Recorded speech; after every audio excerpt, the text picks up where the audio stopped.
The first truck out tonight was Lethal Weapon. Let's take a look back at it. Jerry Richmond, the driver, out of Ashtabula, Ohio.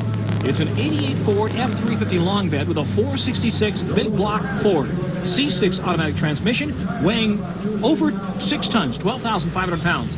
Now, Jerry owns the Terminator 4x4, and I think he might have some experience here, Margot. But he's only been involved in this sport for 2 years and already owns 2 monster trucks. But that may explain how come it only took him 8 weeks to build Lethal Weapon. Let's take a look at what Lethal Weapon did earlier. Gets up, almost gets those rear wheels off the ground. The crowd responds well, but he's stalled there at the top. Right, you can see the lights go off, the motor's stalled, but he gets it fired right back up. Watch that rear window in that car. Just blew it right out as he came over.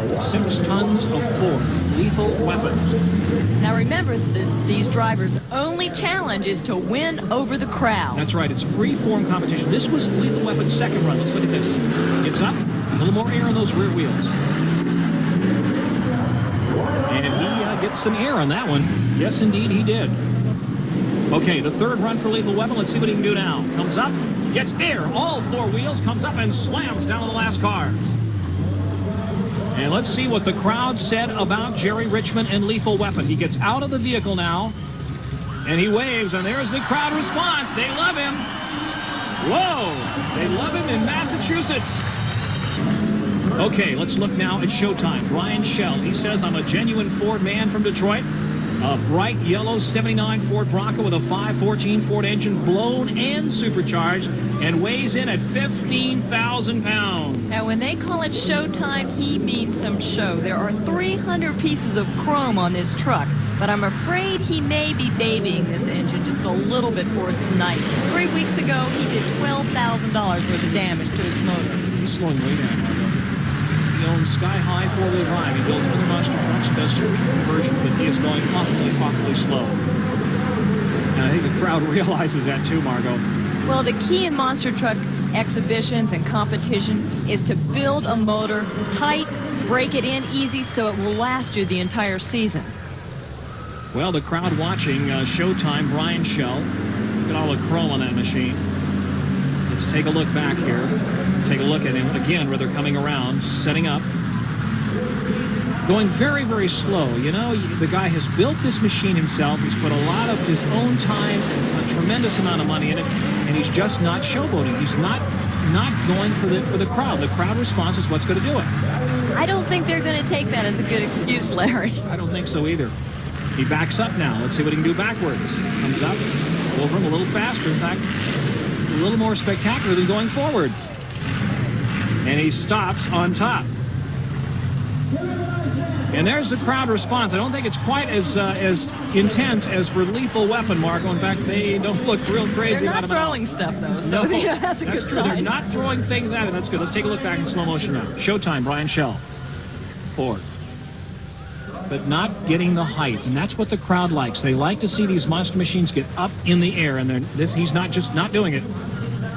And these are the monsters, and Margot, this is what the crowd has been coming out to see. Little Barefoot, the driver, Barry Packard, and he's local. And he's local, and it wasn't but a year ago, almost to this very night, that he was a spectator, sitting in the stands, looking at the razzle-dazzle of the monster trucks and wishing he could be down there driving one. And look at where he is now, Larry. It's hard to believe. 1 year ago, he went out, decided he wanted to buy a monster truck to start racing like they're doing tonight. And he is out here tonight. Little Barefoot, Barry Packard, 23 years old, from North Conway, New Hampshire. Look at this guy go for it. Look at the crowd respond. They love him.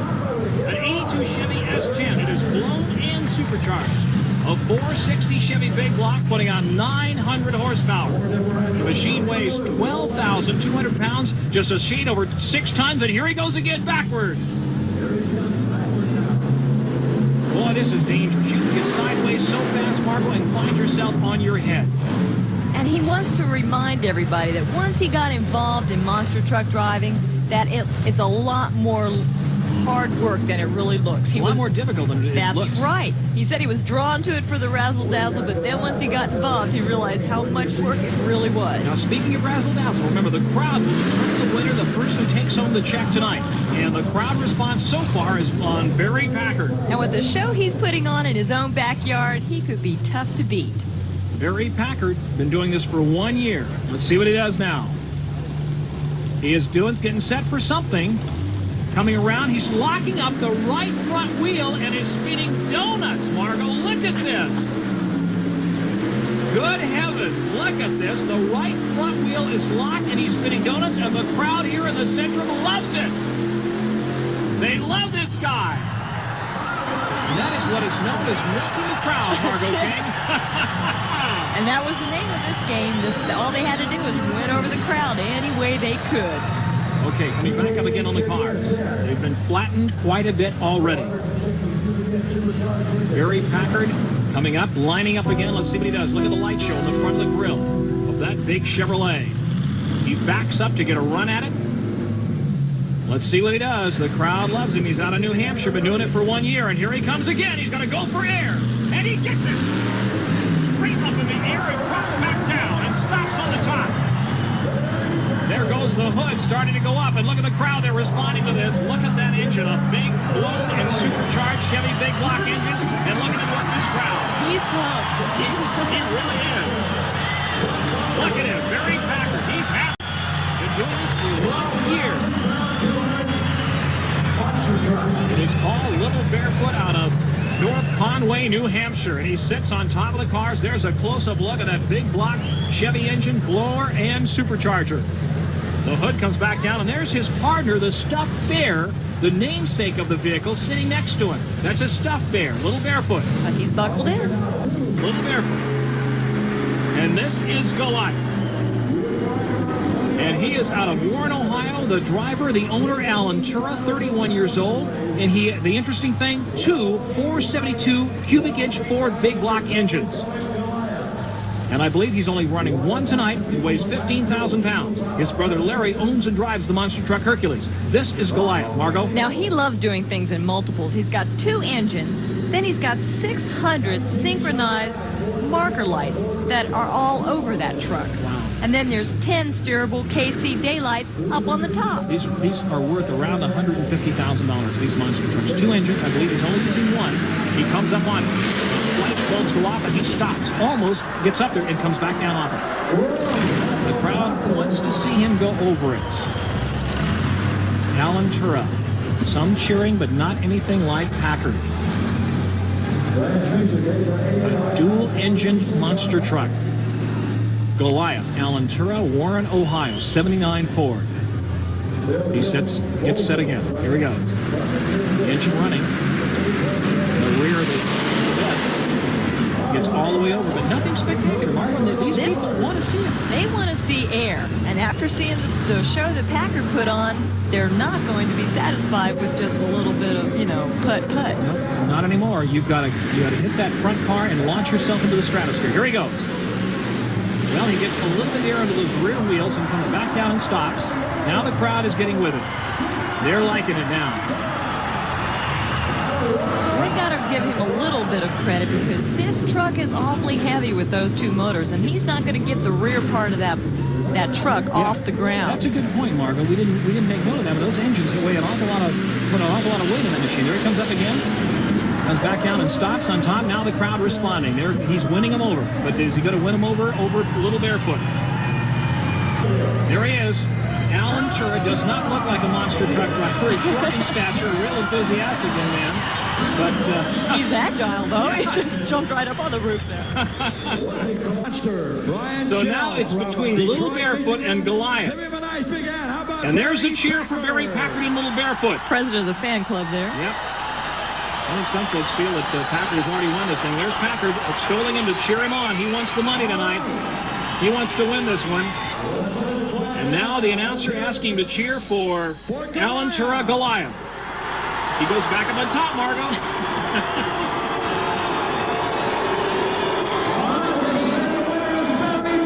No mistake about it. Barry Packard, the driver-owner of Little Barefoot, takes home the bacon. There's a look back at him. Look at him. Got a big old rubber-wheeled vehicle. We also have a tank track truck here tonight, and they will go non-stop over these relics at center stage.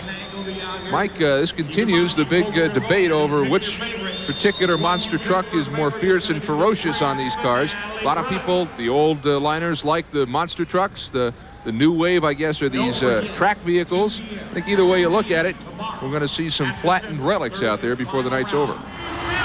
There is the Black Stallion. The lights come on. And the F-350,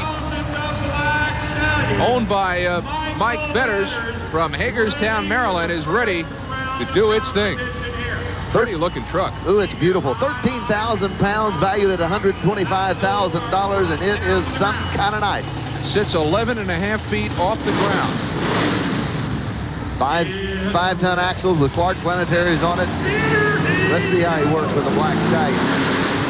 Whoa, man! Kicking out. I'm telling you, he's up and running. Oh. This young man is trying to make a name for himself tonight with the Black Stallion truck. Look at the bed of this. Look how busy the bed is with the fuel tanks. He's got his hydraulics in there. He's got his batteries in there. Got a lot of things in a pickup bed. There's his fuel tank, his hydraulic tank, and his battery all mounted inside the bed of the Black Stallion. Uses the front and rear steering to get it around. 460 Ford blown engine. Full roll cage on the inside of it. Of course, Michael does his style with it hanging out a little bit. Here he goes. Oh, my goodness. Getting a lot of air. He's really getting a lot of air and doing a great job with the Stallion. This is a beautiful truck. The detail work underneath it is just, you know, a touch of chrome and a lot of good fresh paint on it. Shiny, glossy paint, and it's really nice. I'm going to try it backwards now. Getting a good line on it. A little backup wheelie, and you know, that's real hard on the drive line when they run them backwards like that. It's going to take a running start here, isn't it? Everything's lined up to go the other direction. You turn around and hit one of them backwards, and he's hitting it. Oh, man! He is just rocking. That is a tough maneuver. That is a tough maneuver, but that young man handled it with great style. Look at the crowd. They love it. You can understand why when you see the Black Stallion in action. Here he comes again. A little more force. Oh! You know, going up's not bad, but coming down and landing can really be tough on you. I got to believe that, among other things, you got shoulders and back and kidneys that are just getting knocked all over the place. You got to be 6 inches taller when you started than when you stopped. Backup wheelie again. I think he does probably the nicest backup wheelie that I've seen anyone in a monster truck do. Getting that run at it, getting a lot of air, and then nailing the throttle. This thing's really kicking up and getting high. Tell me, the undercarriage has all removable parts, either chrome or shiny glossy black. Ooh, he's hard on it tonight. My goodness. Quite an exhibition. I think he's going to put it over to the side. Give him a big round of applause, and boy, they do. Well, the top quarter of it, at one time, was a 1989 Ford Econoline van. The bottom part of it is a vintage 1940 model M4 troop carrier. Weighs about 11 ton. Wow. Just unbelievable weight in this thing. 1940. Yes. Vintage World War II. That's even older than I am, Ken. Boy, when it hits with a thundering force. He's steering that with sticks, Mike, as opposed to a wheel? It has sticks that locks the each one of the tracks to turn it around with. And a lot of these guys have got these things really, so they just spin on a dime. And of course, this is the first appearance for this Battle Cat. The first time it has ever been out in a public appearance. And I'm sure that he's still got a number of bugs to work out of it for the Battle Cat. 1940 model. Pull it back out, I would think, to turn around. He'll take it back outside, turn it around, try to get him a little room to spin it around. Pulls the brake on one side, as you can see, and works it around and moves it back and forth and maneuver from side to side. The 22,000 has just kind of destroyed that one side of the car. It just wiped them out. What do you do once you get it lined up? You kind of hold on for all you got at that point? I think you close your eyes and go for it. Well, there's what's left of the cars, and the Battle Cat now will, I would think, try to build up a little speed as he comes up this time. That's what he's doing. Here he comes. Thundering out of the hallway. He's got the speed. Let's see what he does with it. Ooh, he gets some air. He gets some air and comes in real hard. This is gets more air out of this. You got to figure you're slinging 11 tons in the air. So it's a feat in itself to get this thing off the ground, and he does it right there. You see him clearing the track, the ground, and everything getting in the air. Look how it's kind of shaking him around on the inside, and he really takes a beating. We've seen several times in these tanks. They're tough to ride on. A Battle Cat tonight really puts on a show here in Worcester at the Centrum. Like Galloway, we saw some good action tonight. 4-wheel drive, 2-wheel drive, a big night for the Ewans. And I should point out that this is a fairly narrow course. Here in qualifying, we'll be sending the machines one at a time. We never race side by side in USHRA Association competition and qualifying. We save that for actual eliminations. The very first machine coming up is quite a stormer. In fact, Jerry, we've been following this truck since the very beginning of the year. The AM/PM Rocket with youngster Dale Boucher behind the wheel. This kid is tough. Here's the green flag.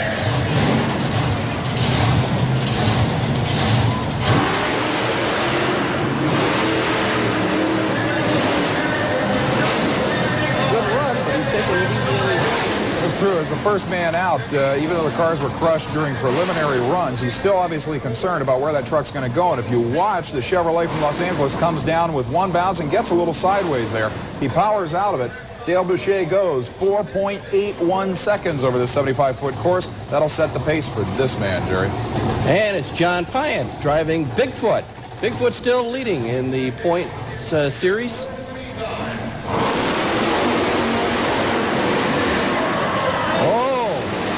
And he hesitates a little bit, Brett. I'll tell you, that is a fairly rare occurrence in monster truck racing, but it looked like the car, or the truck, I should say, actually came down between two cars, and they spread out. That occasionally happens sometimes, and it'll definitely cause even Bigfoot to lose traction for a minute.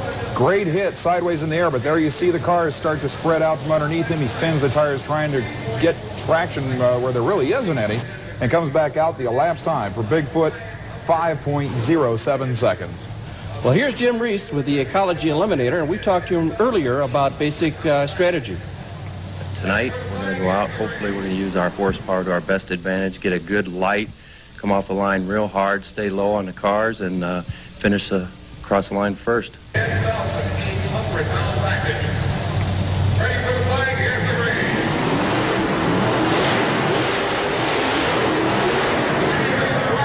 Reese obviously carries through basically with his philosophy, although the starting line launch was fairly conservative. You can see that he never really nailed it off the starting line. I was actually concerned with the door opening on the last car here as he hits it. Believe it or not, that is a real 1958 Edsel we had in line tonight. Relatively rough landing, but Reese puts down a good one. 4.99 seconds. That'll put him number 2, Jerry. Well, coming up next is Taurus with Jack Woolman, Granite City, Illinois. Behind the controls, Taurus, of course, is Bigfoot's arch rival.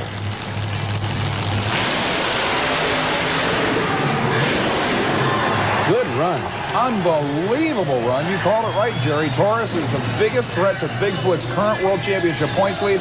Look at the starting line launch. Watch Willman in the cockpit. Takes a huge hit, nearly clears all 5 cars. He lands in a nosedive, goes across the finish line at 4.62 seconds, number 1. Well, coming up next from Woodstock, Illinois, Rob Fuchs with First Blood. We talked to Rob a little earlier about some changes he's made in his truck. Well, actually, it's a whole new truck this year. The truck itself is working pretty good. That new motor, I've had a chronic head leak problem with it since the day it's been put in, and I've been fighting it all year, but so far I've actually been doing pretty good with it.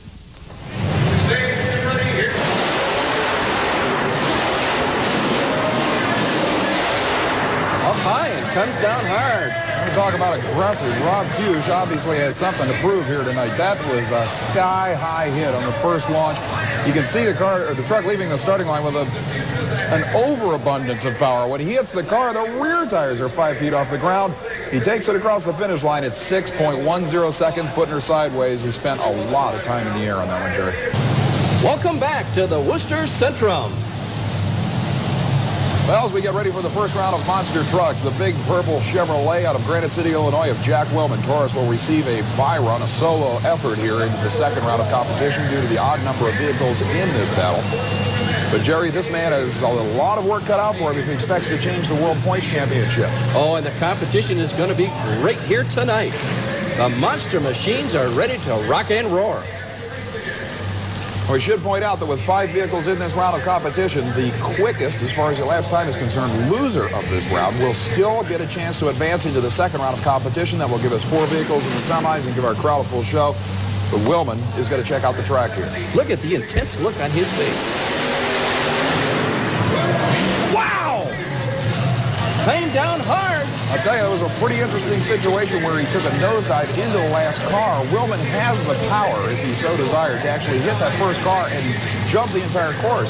Now, if there had been somebody in the other lane, I'm sure he would have been a little bit more aggressive. A somewhat conservative launch, but watch where this thing lands. Right in the last car. Still smooth in the cockpit, but like I said, you can bet if somebody's in the other lane, he'll be more aggressive, Jerry. Oh, he's going to be ready for the next round.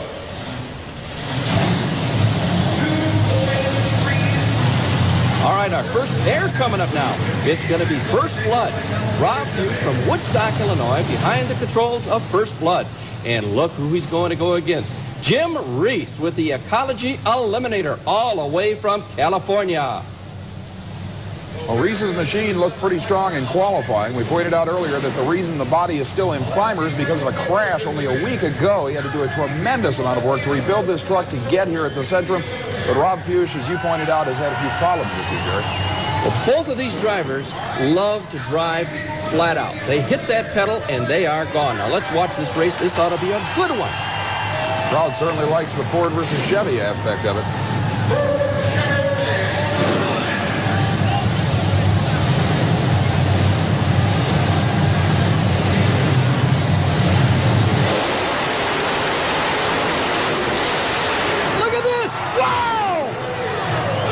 Come from behind win, and that's something you never see on a short course, Jerry. That is brute power that won that for Jim Reese in the Ecology Eliminator. I'll tell you what, conservative had nothing to do with this particular run. Lots of air, but watch this landing. Look at Reese in the cockpit, getting thrown all over the place while trying to keep the truck straight. He locks up the brakes. I'll tell you, though, he came around a huge hole shot by Fuchs. Let's look at it again. Going into the first car, Fuchs had an honest 5 feet advantage, but watch the Chevrolet passing him in the air and then going into that wild, wild landing. That is amazing. Sometimes when they come down like that, you can break the front suspension, but Reese was lucky. That's true. Even though they're using a lot of surplus military parts, you can still break them. Uh-oh, here comes Bigfoot. John Pyatt.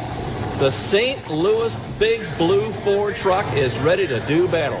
And going up against him will be none other than the AM/PM rocket, again from California, Dale Boucher. Boucher looked real strong in qualifying, considering the fact that he's relatively new to the National Event Tour, and he is touring on a full scale. He's going to a lot of cities. But, of course, John Pyatt knows that with Paris in the next round, he's got to at least keep pace with the purple Chevrolet to keep the points lead. It's going to be a lot of pressure on Pyatt. Well, for those of you that are at home that follow our ESPN shows, Dale Boucher and Jim Reese are definitely 2 drivers to keep your eye on in 1991. It's very true. They've got the work cut out for him, especially Boucher here. Get ready, Bigfoot. Win this race. Oh, it's close. Who won, Brett? I have no idea who won that one. That was as close as you could possibly get, and I don't even think either driver has an idea of who won. Now, Boucher came from behind. It was John Pyatt getting the hole shot. He used the Jim Reese technique of a lot of power in the air and came right up with Bigfoot at the end. We'll have to take a look from a side shot again to see exactly who did win this one. All right, the hole shot goes to Pyatt. The finish line is about 3 feet from the end of the last car. Watch Boucher coming through the air. Boucher just gets him by a matter of inches, Jerry. That's right. The official list giving us the word that the AM/PM rocket is the winner. Man, that's got to make John Pyatt feel low, especially when he knew he had to keep pace with Torres to keep that World Championship points lead. We're back. And coming up is the first round of the Monster Machine. Sorry. Gain tonight, Jack Willman from Granite City, Illinois, the lightweight Taurus Chevrolet racer. If he can just go a few more rounds than Bigfoot, Jerry, he could change the current points lead. He certainly could. This is what we call now a monster truck racer. 2 chassis, super suspension, easier on the driver, and he'll be going against Jim Reese, the Ecology Eliminator. Reese's machine, as we pointed out, still in primer paint because of a crash just a week ago that nearly destroyed the machine. It's a miracle Reese is even here tonight, Jerry. Very tough on these drivers. You watch real close, especially when they get toward the finish line.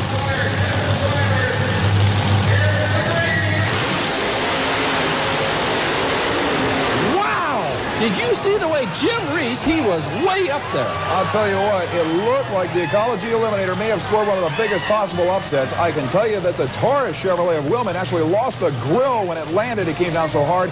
You want to talk about air. You want to talk about a serious side-by-side race. Watch this hit. Look how high this truck is in only a 75-foot course. Straight nosedive. Incredible bounce sideways. He manages to keep it somehow right side up. Absolutely incredible. And we've got the word, Jerry. It's official. The Ecology Eliminator wins and puts out Taurus in the very first round. Let's take another look at that from the side angle, Jerry. Look at the Ecology Eliminator passing Taurus in the air. Now watch the grill on the Taurus machine tears right out of the truck. Unbelievable run. And these are two strong competitors and a surprise with Taurus going out in the first run. Now, at this point, Jack Wilman knows he did what he had to do in trying to beat the Ecology Eliminator. He did not do it, and that sets the stage for a chance for Bigfoot to extend the points lead. AM/PM Rocket, Dale Boucher. Youngster from California with the silver and orange Chevrolet checking his lineup against the cars, and there's his opponent waiting patiently. That's right, Bigfoot, John Pyant behind the controls. The one to beat. Currently in the lead of the point standings, John Pyant, Bigfoot. He knows he's against a new, relatively inexperienced competitor. He knows he can extend his points lead. The Bigfoot team's got to be feeling pretty confident. The AM/PM Rocket does it. I don't believe it. The second straight upset. The top 2 points leaders are out in the first round. Once again, Bigfoot left the starting line, but once again, a California Chevy driver passes him in the air.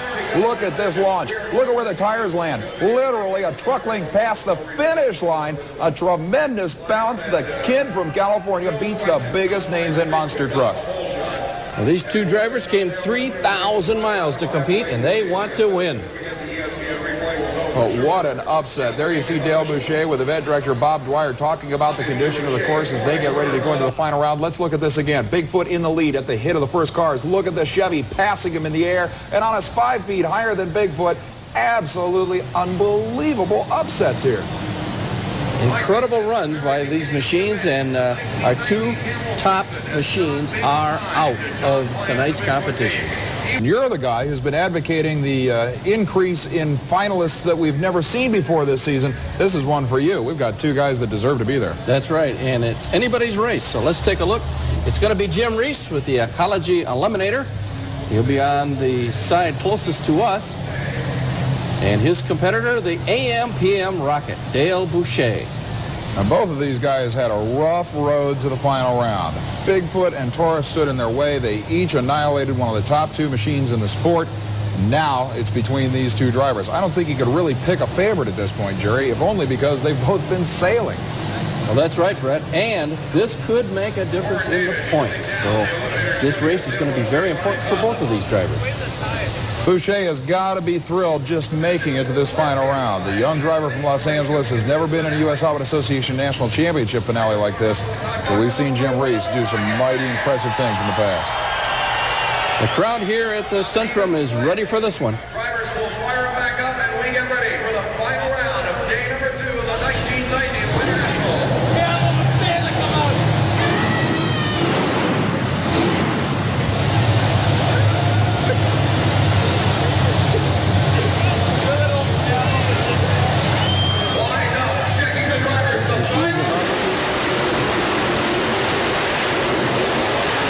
The AM/PM Rocket, Dale Boucher. The kid comes through against one of the toughest machines in the business, and he is obviously elated. Getting out of the cockpit, stepping onto the tires, and saluting the crowd, I'm sure. What a job in a tough, tough final round. It looked like Reese left the starting line first again. We have seen a situation in 3 different races where the driver came from behind to win, even on a 75-foot course. Sideways airborne launch, coming down hard, but still under control. Dale Boucher did one heck of a job. He surely did, and the crowd has loved this one. Crowd has really been into this event, and rightfully so, with the incredibly close monster truck racing we've seen. Here we see Jim Reese in the Ecology Eliminator. He was on honest 4 or 5 feet ahead. Look at the rocket pass him in the air. We've seen that happen so many times tonight. But indeed, the kid comes through with a come-from-behind charge to knock off Jim Reese. And again, Jerry, I want to point out that Jim Reese came back from a crash only 1 week earlier. It was amazing that he was here, let alone in the final round. A very, very short course. Only 120 feet in distance in a battle that will require a driver's reaction times to be absolutely perfect. The very first machine coming out to qualify, New Jersey veteran Mike Wine in the Outlaw Ford, sponsored by Super Winch, will be up against the clock on this shortened course to determine qualifying position. As always, the Centrum event is one of the biggest and best on the U.S. Harvard Association Trail, drawing the top competitors in the monster truck battle for the Camel World Championship in 1991. Including, of course, the truck that finished number 2 in the world last year, Jack Willman in Taurus. Meanwhile, Willman, of course, will be looking to improve on last season's number 2 in the world finish.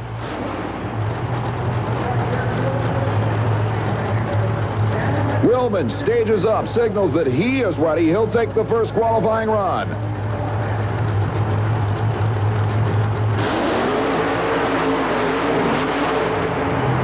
Beautiful airborne leap. The elapsed time for the Taurus Chevy, 2.22 seconds, and that will set the pace here in qualifying. Back on the starting line, Mike Wine gets ready with the supercharged Ford.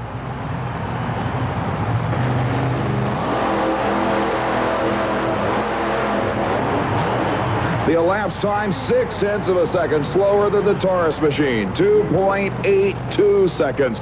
For Mike Wine's Jersey Outlaw. That will bring out the Breen Brothers entry, the Whiskey Business Chevrolet from Missouri, with Ken Deppy behind the wheel.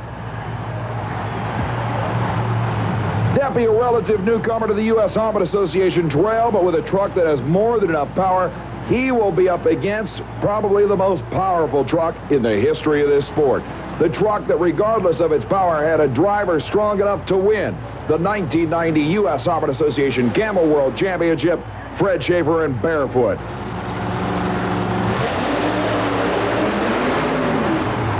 An incredible flight. Fred Schaefer returns to Earth. The elapsed time, 1.97 seconds. Number 1 qualifier by a 1/4 of a second as Ken Duffy lines up in the far lane.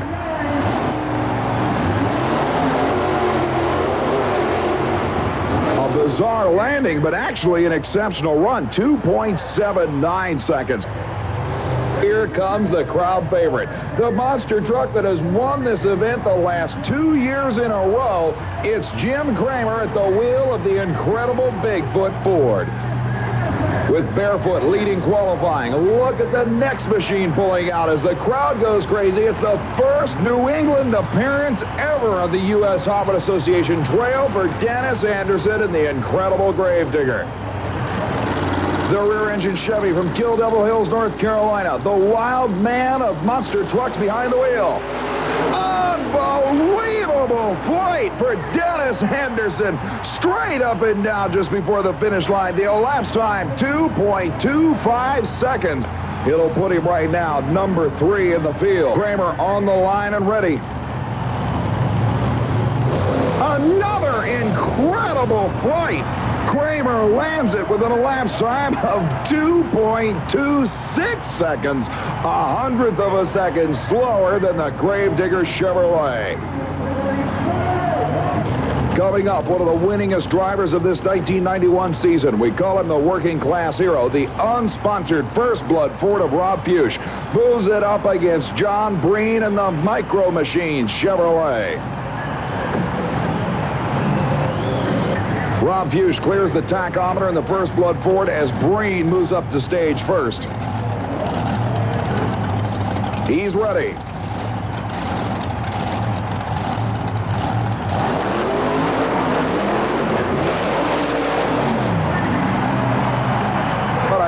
don't think the handling problems were caused by anything going on in the cockpit. It looked as if the machine did not have front-wheel drive when it left the starting line.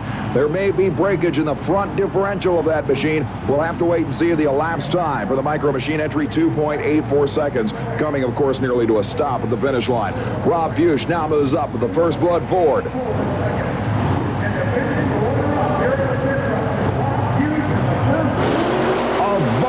Launch and an equally violent landing.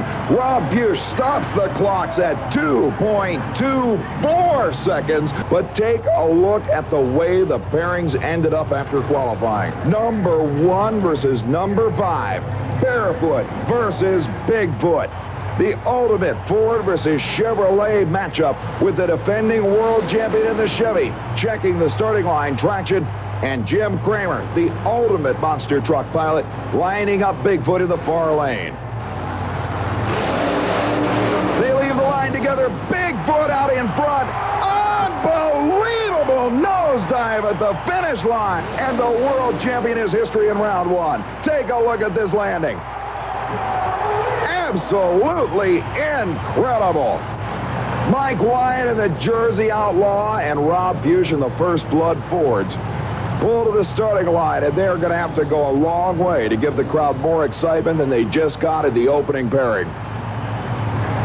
Fuchs, the number 3 qualifier in the red Ford in the far lane. Mike Wyatt had his problems during the qualifying round, ended up in number 7 spot in this 8-truck field.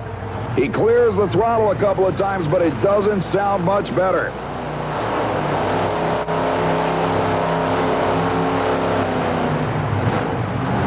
No question, Wine is trying to figure out what is wrong with the power plant in the Outlaw. He can only hope that Fuchs makes a grave error here and hands him the win.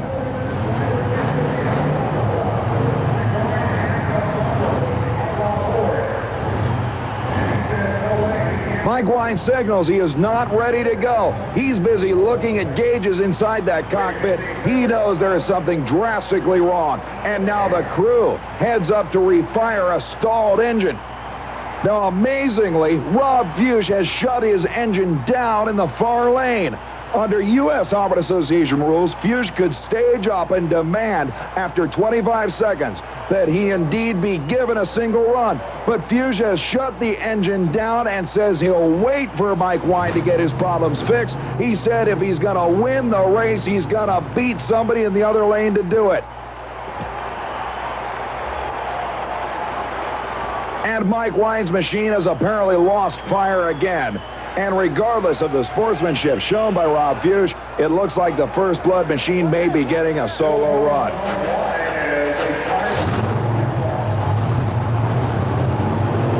The crews have the Outlaw refired, but based on what it's gone through just in the last minute or so here on the starting line, chances are it won't stay running for very long. We'll have to wait and see. Fuchs still refuses to give up. He is going to give Mike Wine as much time as it takes to make his run. They're both running. I can't say for how long, but they're ready.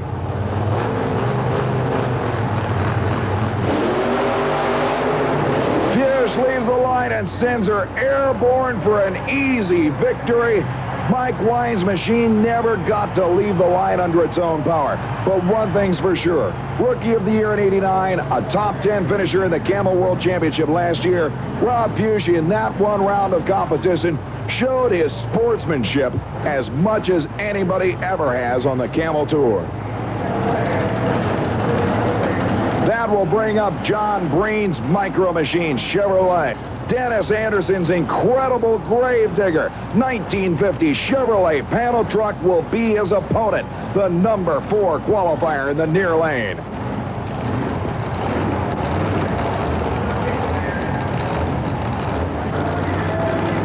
Both trucks now ready. Both drivers intently focused on the green light located at the finish line.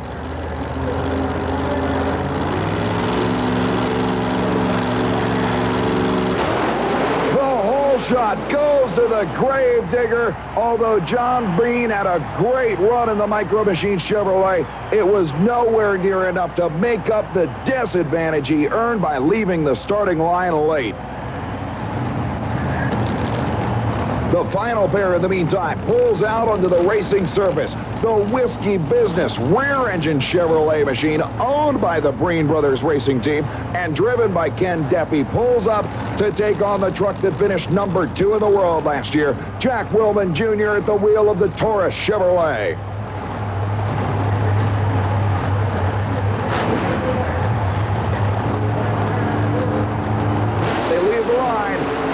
It's all Taurus at the finish line. Ken Deppy again, a great job into the wall in the far lane. Deppy could not slow the machine in time, and he taps the retainer at a fairly good clip, but no serious damage noticeable on the front end of the Missouri Chevrolet. Determining their best representative to advance to a Chevy versus Ford championship dash. The first matchup will pit the Fomoco products. It'll be the first blood of Rob Fuchs from Woodstock, Illinois. The number 3 qualifier taking on the upset-minded Jim Kramer. Kramer unloaded on the number 1 qualifier, Fred Schaefer in the Barefoot Chevrolet, in the first round, and unloaded on him big. But believe me when I tell you, Rob Fuchs can run with the best. An incredibly close matchup. And it's the Bigfoot Ford by the slimmest of margins at the finish line. An incredible race. This time around, the gravedigger of Dennis Anderson will meet up with the truck that finished number 2 in the world last year, Jack Willman's Taurus Chevrolet.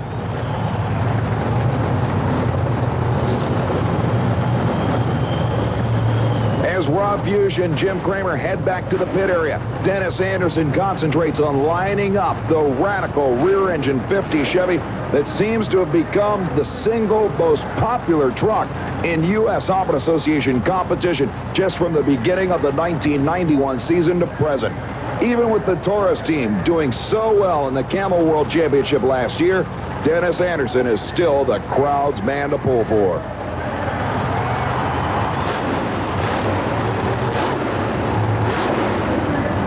Inching forward up to the starting line itself. Now the Taurus entry moves to the line. They are staged. The winner will take on Bigfoot here in Worcester.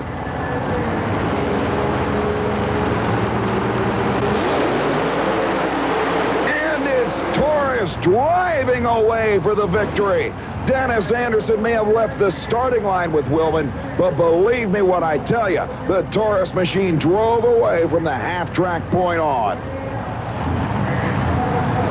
That will bring us to the championship monster truck finale here at the Centrum in Worcester, Massachusetts.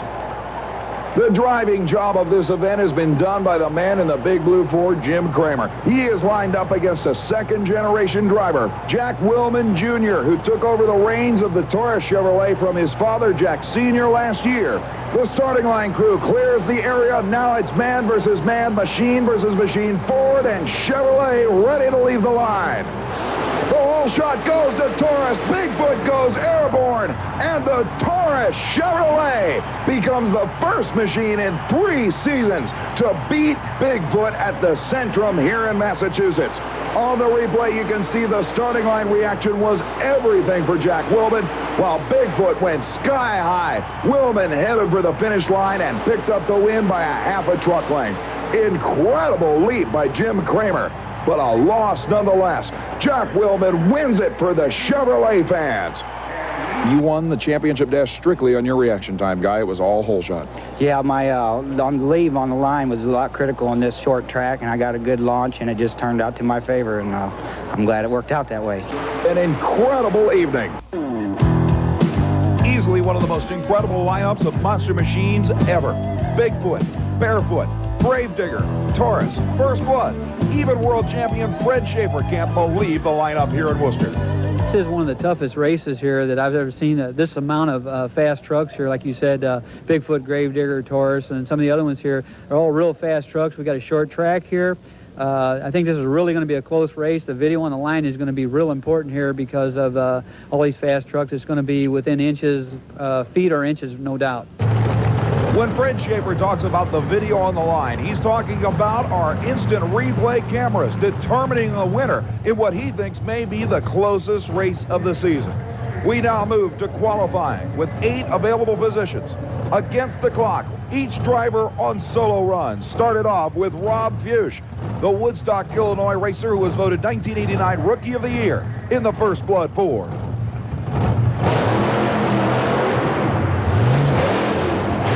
Incredible ride for Fuchs in the First Blood machine. Sideways, taking down poles, bouncing all over the place.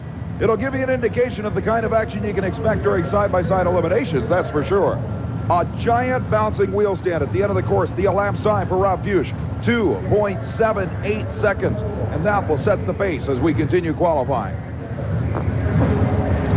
Ken Deppy in the whiskey business. Rear-engine Chevrolet out of Jefferson City, Missouri is the next one on the line. He's got to beat 2.78 seconds to try and get the #1 qualifying position. Lining up to the starting line as the ground crew makes sure the monster machine is positioned perfectly on the starting grid. Waiting for the green light.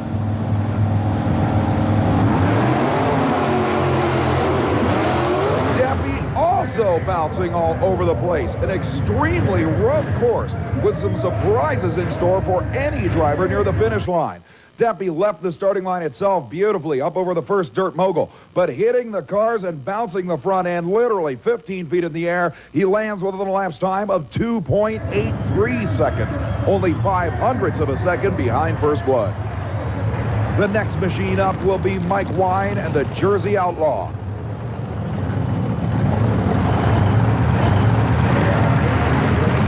Deppy will take the whiskey business Chevrolet back to the pit area, knowing full well that he is running right with the current qualifying leader. In the meantime, Mike Wine and the Jersey Outlaw Ford pulls to the starting grid. The Super Winch-sponsored machine has to go better than 2.78 seconds to try and out-qualify the Ford currently on the pole, Rob Fuchs in First Blood.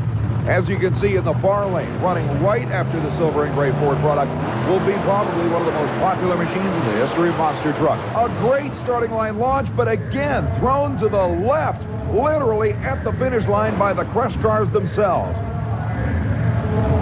Wine had a picture-perfect starting line launch, but it was the cars that threw him off course at the end. The elapsed time, though, 2.75 seconds, gives him the pole.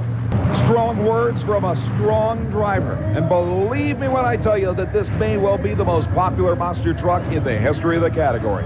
Dennis Anderson out of Kill Devil Hills, North Carolina, in the 1950 Chevy sedan delivery known as the Gravedigger. Obviously, Anderson's primary objective is to at least out-qualify Mike Wine in the Jersey Outlaw. More importantly, qualify #1 for the entire field. The rear-engine supercharged Chevy ready to leave the line. He's got to run quicker than 2.75 seconds.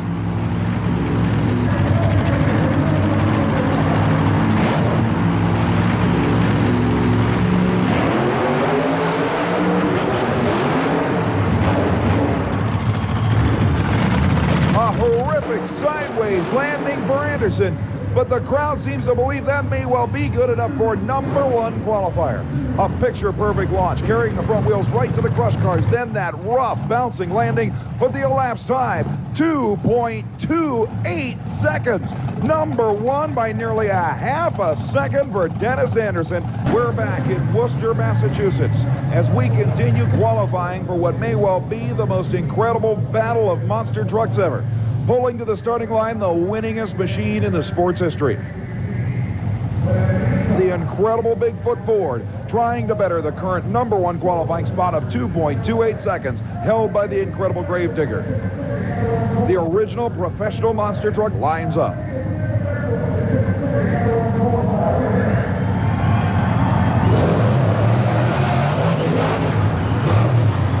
A nosedive at the finish line and sliding to a halt. But that run looked at least as good as the 2.28 second run by the Gravedigger. Look at this takeoff, Cape Canaveral quality, and then a nosedive at the finish.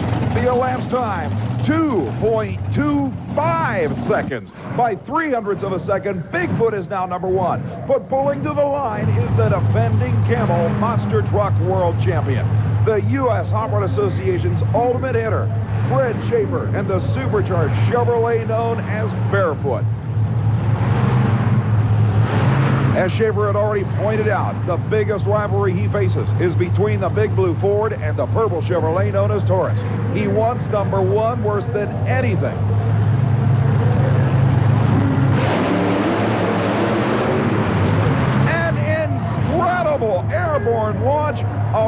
landing that actually does some front-end body damage, but the crowd is astounded. Take a look at this launch.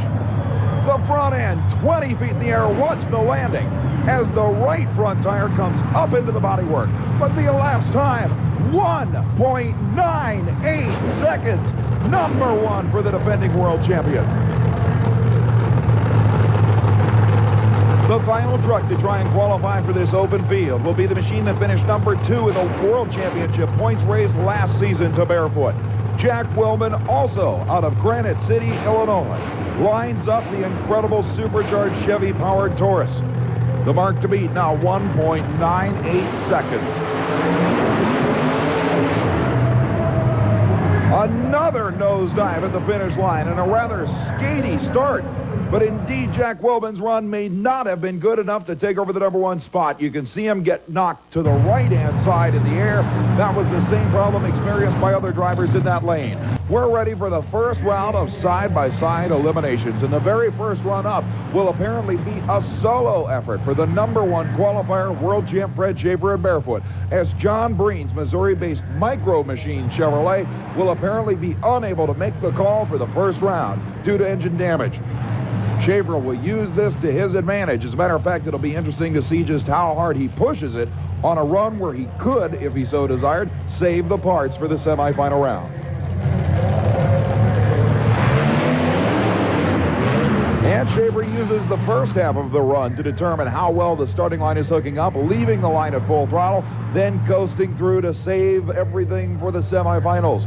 The world champ will go to round number 2, and he will take on the winner of this matchup.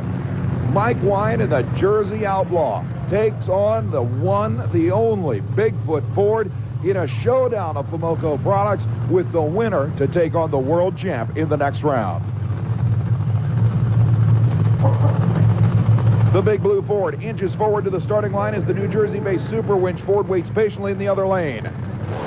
Now Wine gets the signal to move up to stage.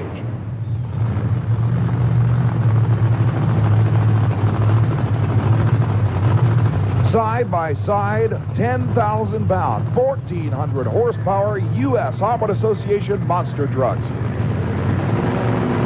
Waiting for the green light. They lead the line together, but look at Jim Kramer drive away in the Bigfoot Ford. Certainly Mike Wine has to be credited with starting line reactions as good or better than Jim Kramer's. But on the replay, you can see where Kramer made the power. Right up over the crush cars, sailing across the finish line. It will be barefoot versus Bigfoot in the semi-final round. In the meantime, the Whiskey Business Chevrolet rear engine machine of Ken Deppy lines up against the truck that finished number 2 in the USHRA Association World Championship points race in 1990. Jack Wellman out of Granite City, Illinois, in the incredible Taurus moves in. The number 4 and 7 qualifiers and number 4 flat runs all over number 7. Taurus handles the Whiskey Business Chevrolet easily. And you can see the disappointment on Ken Deppy's face. In fact, he is flat upset. For the second straight run, though, Jack Wellman had a completely sideways effort in the left-hand lane. It'll be interesting to see if he remains on that side of the course. Still, he has time for a wave to the fans as he heads back for the pits. And now, the final battle in round number 1 of monster truck action. Ford and Chevy, the working class hero, Rob Fuchs, the First Blood Ford, takes on the insanely popular Green Machine, Dennis Anderson's awesome Gravedigger 1950 Chevrolet.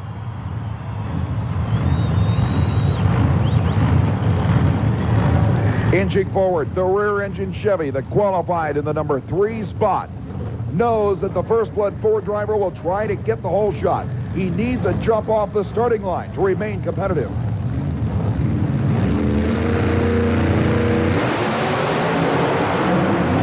They leave the line, and it's Anderson by nearly a full truck length.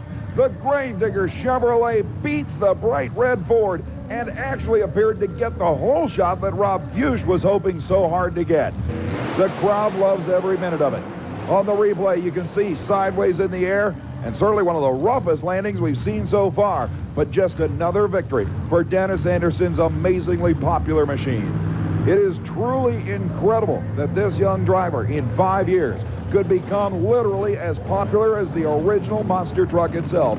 Barefoot versus Bigfoot and Taurus versus Gravedigger, with the big blue machines coming out first. The original monster truck created by Bob Chandler in 1974 was Bigfoot, but very shortly after, Fred Schaefer created the Chevrolet equivalent and named it Barefoot after, believe it or not, 2 real live pet black bears that Fred Schaefer has, named Sugar and Spice. The Bigfoot Ford pulls out onto the floor to take on one of his absolute most arch rivals.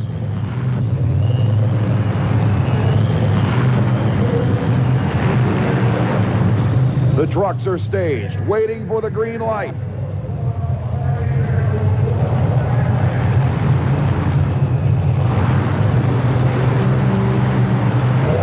And Bigfoot leaves the starting line well before the green light ever was illuminated, and that is an automatic disqualification.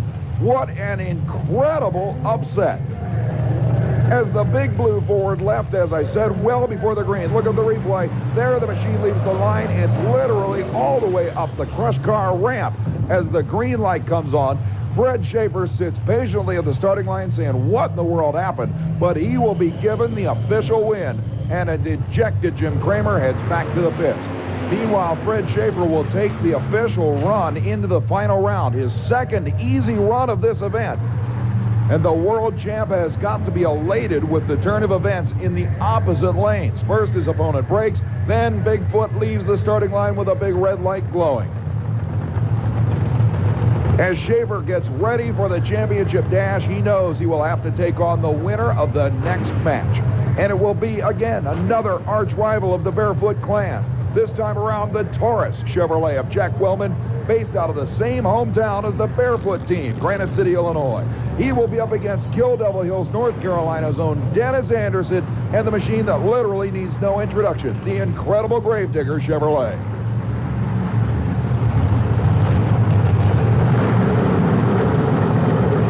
The number 4 and 3 qualifiers squaring off to take a shot at number 1. Staged and ready, waiting for the countdown. No red lights this time.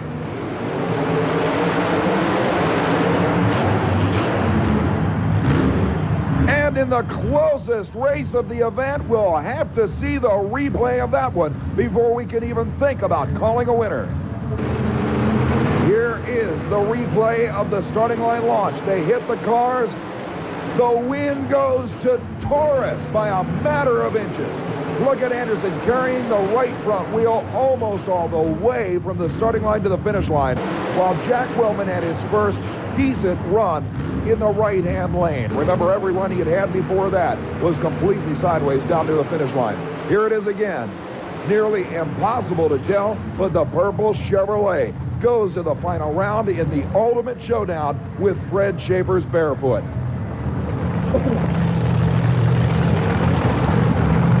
An amazing battle, literally the top 4 monster trucks in the USHRA Association World Championship Trail involved in combat in that one solitary round.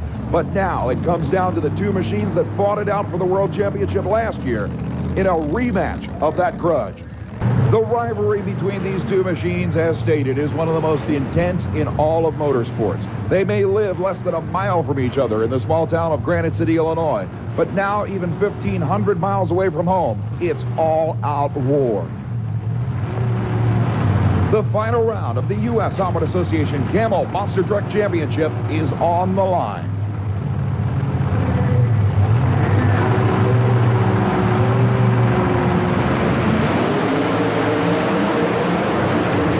Absolutely door-to-door and wheel-to-wheel the entire course.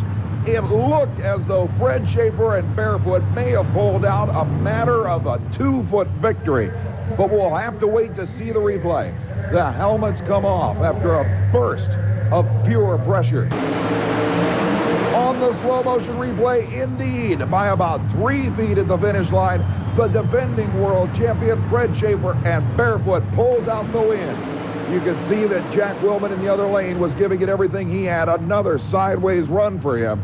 but the crowd saw the huge airborne leap over the finish line by Schaefer. Another nosedive in the shutdown area, but the world champ comes through. Schaefer salutes the crowd. Another battle won and another notch in his pistol grip towards another world championship on the USHRA Association Camel World Championship Tour. Jack Wilman out of the truck inspecting what appears to be a flat left rear tire that must have occurred when the machine went sideways on a rough landing right at the finish line. The very first pair of trucks are pulling to the starting line as we get ready to qualify against the clock for starting position on this short 130-foot course. This is going to be a rather tricky scenario for most of these teams. There are two ways to cover this course in the shortest elapsed time possible. One would be to keep the truck low to the ground and use the wheels to transmit power over that 130-foot distance. The other objective would be to literally launch these 10,000-pound machines to the moon and try and cover most of the course in the air. A Ford and Chevrolet pair of entries on the starting line. First up in the far lane, Ken Deppy and the Whiskey Business Chevrolet out of the Green Boys Racing Stables in Missouri. The rear-engine Chevrolet has done quite well the 1991 USHRA Association Trail. On the other side of the racetrack, though, closest to the camera in the near lane is New Jersey campaigner Mike Wine and the Super Winch-sponsored Outlaw Ford. He'll start things off in qualifying. A little sideways at the finish line, a rather rough ride to start things out. The elapsed time, 2.47 seconds for the Outlaw Ford. And that'll be a number to shoot at for the Chevrolet that is waiting patiently in the far lane. Now you notice that the Outlaw Ford left the starting line, landed squarely in the center of the cars. Watch for the Chevy to stick lower to the ground. Green stays up, waiting for the green light.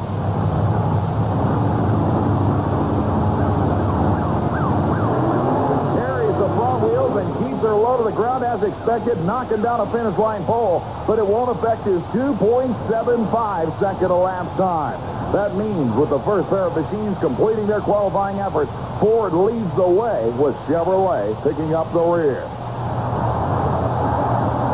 The new driver for the Breen Brothers Chevy will head back to the pits and hope that that 2.75 second run will hold up in qualifying. But coming up next, one of the best.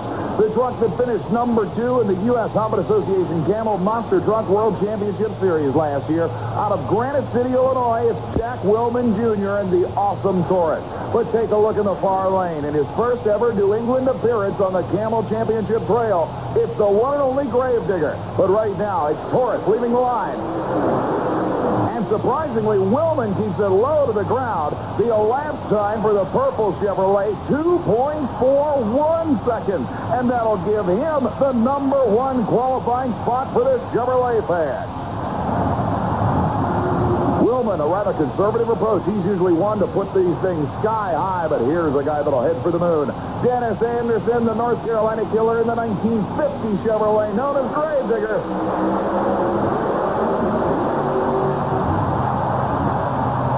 Anderson zinging the engine to the moon, hits the brakes before the wall. The elapsed time for the green Chevrolet, 2.53 seconds, and that will end up placing him in the program. The Taurus Chevy of Jack Wilman recorded a 2.41 second pass on this 130-foot monster truck course, but on the starting line next, it's another Ford and Chevy pair. In the near lane, it'll be the winningest truck we've seen on the USHRA Association Camel World Championship Tour this year on Super Track. Rob Fuchs in the incredible First Blood Ford. The home-built machine from Northern Illinois lines up alongside John Breen's Micro Machine Chevrolet. Fuchs knows that Taurus leads the field. Let's see what the kid can come up with. Unbelievable airborne leap. That's the other way to cover this course, and look at the time. 2.32 seconds will take the pole for the First Blood Ford, and the Ford fans are loving it. John Breen now knows what he has to better to take the pole over the Micro Machine Chevrolet. And Breen goes the airborne route, but actually slams the nose down hard. That may hurt him. The mark to beat, 2.32 seconds. Breen in the Chevrolet records an elapsed time of 2.26 seconds. And the lead is being thrown back and forth between every machine up. Certainly everybody can identify this piece of equipment, and for that matter, this one too. The Bigfoot Ford in the right-hand lane lines up alongside the defending Camel U.S. Off-Road Association World Champ, Fred Schaefer, and the Barefoot Chevrolet, sponsored by Tonka Toys. Schaefer certainly would like nothing more than to take the lead back again. John Breen putting down a 2:26 in this qualifying round. Meanwhile, Jim Kramer in the Bigfoot Ford in the far lane is ready to roll.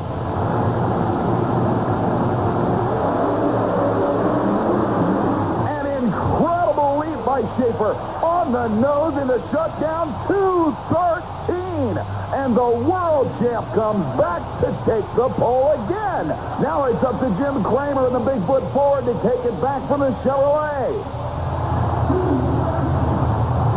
And everybody knows about the incredible rivalry between the Bigfoot Ford and Fred Schaefer Chevy. They are based literally only 15 miles apart in the St. Louis, Missouri area. An awesome run on the nose for Kramer. Look at the numbers. Bigfoot on the final qualifying run comes back to lead the field at 2.09 seconds.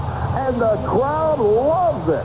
What an incredible qualifying session. It's been a while on the U.S. Off-Road Association trail since we saw the lead get thrown around like that. Virtually every machine held the pole at one time or another, but it's the big blue Ford that comes out on top, and that's basically the way it should be, considering the history behind the best-known Ford 4x4 in the sport's history. What a war this will now present in elimination. The very first pair up brings the number 1 versus number 5 qualifiers to the line, with Jim Kramer and the world-renowned Bigfoot Ford taking on the Chevrolet that finished number 2 in the world last year, Jack Wilbin's awesome Taurus. These were two of the machines that waged war in that incredible qualifying round, with Bigfoot coming out on top at 2.09 seconds. But even though Taurus qualified 5th in this field, the difference between the two is only 0.32 of a second. Certainly on this short course, where drivers' reaction to the green light is all important, Willman can probably make up that kind of time amount if he has to, just on the starting line alone. Both machines staged up. Certainly one of the true wars in monster truck racing, ready to take place to open the first round of eliminations.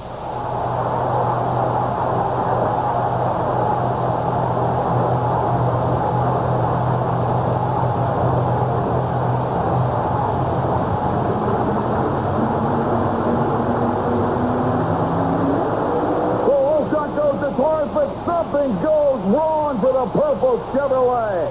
And Jim Kramer, with a less than perfect run for Bigfoot itself, makes it into the semi-final round. You can see a rather strange landing for Kramer as the big blue Ford got a little sideways down near the finish line. But the big problem came from the purple Chevrolet right off the starting line. Something goes away in the drivetrain, most likely something in the transmission. And Jack Wilbin and Taurus are history in the very first pair of the very first round. But pulling out onto the floor of the Centrum, the truck that has become easily one of the most popular in the history of this form of motorsport. In the near lane, a crowd favorite, surprisingly in the underdog position. Although he only qualified number 7, Dennis Anderson in the Gravedigger 1950 Chevrolet has the crowd behind him wherever he runs. John Breen, in the meantime, driving the Breen Brothers flagship, the Micro Machines Chevrolet, qualified number 3 in this field at 2:26. He actually has a sizable advantage over the Gravedigger machine, almost a quarter of a second. But you can bet Anderson will be doing everything he can to come from the bottom half of the field to unseat what has already become an extremely strong-running truck, the Micro Machines rear-engine Chevy. The Gravedigger machine, of course, one of the most successful using the rear-engine configuration. Anderson has got the surprise Breen on the starting line to make this stick. The whole shot goes to Gravedigger, and by nearly a full truck length advantage, Anderson comes from the number 7 qualifying spot to gain a semi-final round berth. The crowd can't believe it, but certainly neither can this man. John Breen looks so strong in qualifying and now gets upset in the opening round of competition. Anderson waves to the cheering fans. What an incredible performance. Ken Deppy in the Whiskey Business Chevrolet now pulls out the number 8 qualifier in this 8-truck field. He will take on the youngster who has dominated U.S. Hobbit Association monster truck action so far this year. Rob Fusion, the home-built, unsponsored First Blood Ford. As Dennis Anderson heads back into the pit area. Rob Hughes backs up on the starting line and aligns the machine that he constructed himself with the help of friends in his backyard in Woodstock, Illinois, on the starting line. Deppy, despite his newcomer status, has proven at previous U.S. Hobbit Association events that his ability to leave the starting line on time is right there with the best drivers in this form of motorsport. Hughes allowing Ken Deppy to stage up first. Now he will move up and line up the big red Ford F-350 second while Deppy waits on the starting line, putting the pressure on his opponent. The 1,100-pound wheel assemblies on these machines inch forward up to the staging area, and now both trucks are ready for the green light start.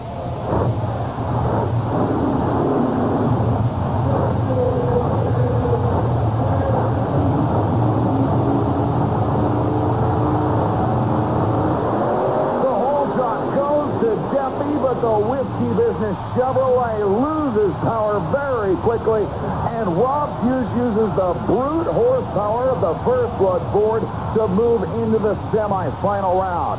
Again, the whole shot for the second straight race went to the underdog driver at East Ferry, but in East Case, horsepower won the battle at the finish line. That will leave us with one final pair in this first round of competition, and it will feature the reigning U.S. Hobbit Association Camel Monster Truck World Champion, Fred Schaefer's incredible Barefoot Chevrolet from Granite City, Illinois, lining up alongside Mike Wine and the Jersey Outlaw. The big blue Chevrolet that could well be the most feared monster truck in the sport today stands waiting on the starting line for Mike Wine, who is taking his time back in the pit area. Apparently, he had some thrashing to do after the qualifying round. But you get a great chance to check out the space-age technology used in the lightweight construction of the Barefoot Chevrolet. Fred Schaefer growing impatient now as the starter says, "We don't see the Jersey Outlaw Ford anywhere. Go ahead and move up to the starting line area." And Fred Schaefer may be granted a solo run into the semifinal round here. But now from the pit area, we can hear the sounds of Mike Wine's machine, and here it comes. Wine at the very last second pulls the Super Winch Outlaw Ford out to the starting line area. And Fred Schaefer makes room for his opponent.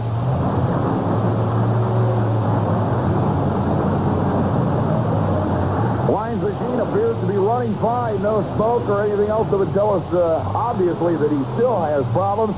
So Wine's Ford will apparently be ready to accept the challenge of the world champion in the other lane. But one thing's for sure, anybody that lines up alongside Fred Schaefer has to remember that they are facing what is easily the most powerful monster truck ever built. Under U.S. Hobbit Association rules, these machines must weigh a minimum of 10,000 pounds with the driver. But Fred Schaefer probably has a higher horsepower to weight ratio than anybody else.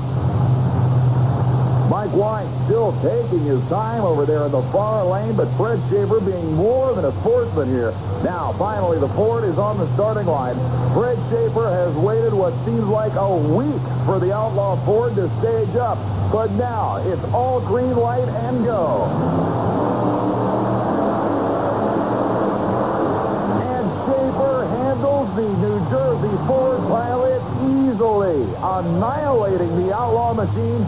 Even though it appeared that Mike Wine had a slight starting line hole shot, one would have to figure with the advantage that Fred Schaefer had, he was possibly waiting to allow his opponent to leave first, keeping from red lighting and throwing away what appeared to be a sure victory. So Fred Schaefer goes into the semifinal round, but the fans know that they have some of the greatest matches yet coming up in round number 2. How about Bigfoot versus Gravedigger. The ultimate Ford and Chevrolet match. And then the barefoot Chevrolet of Fred Schaefer will take on the winningest racer in the 1991 U.S. Open Association Camel World Championship, the First Blood Ford of Rob Fuchs. You're looking at the only truck in the semifinal round that did not qualify in the top four. The incredible Gravedigger of Dennis Anderson used a whole shot and a whole bunch of power to advance into the semifinals over the number 3 qualifier, the Micro Machine Chevy, only to earn the right to take on the number 1 qualifier, the Bigfoot Ford. Listen to the crowd. Obviously, this one is split 50-50 between the Ford and Chevrolet fans. The 2 single most popular monster trucks ever created are on the starting line. The number 1 qualifier in the far lane, Anderson, using both driving ability and a load of horsepower to advance just this far after qualifying in the bottom half of the field. They are staged and ready. RPMs up.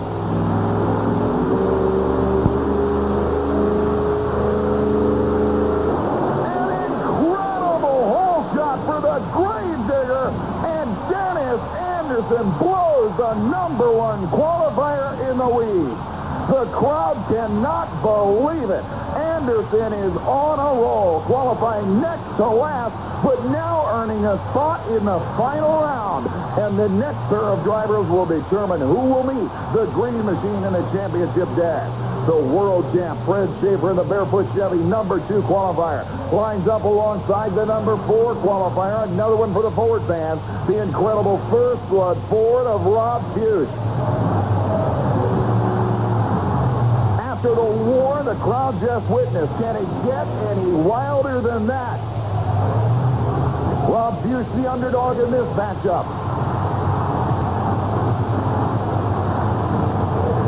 Schaefer again forced to wait on the starting line as Rob Fuchs' First Blood Machine now inches up to the staging area. And he's ready.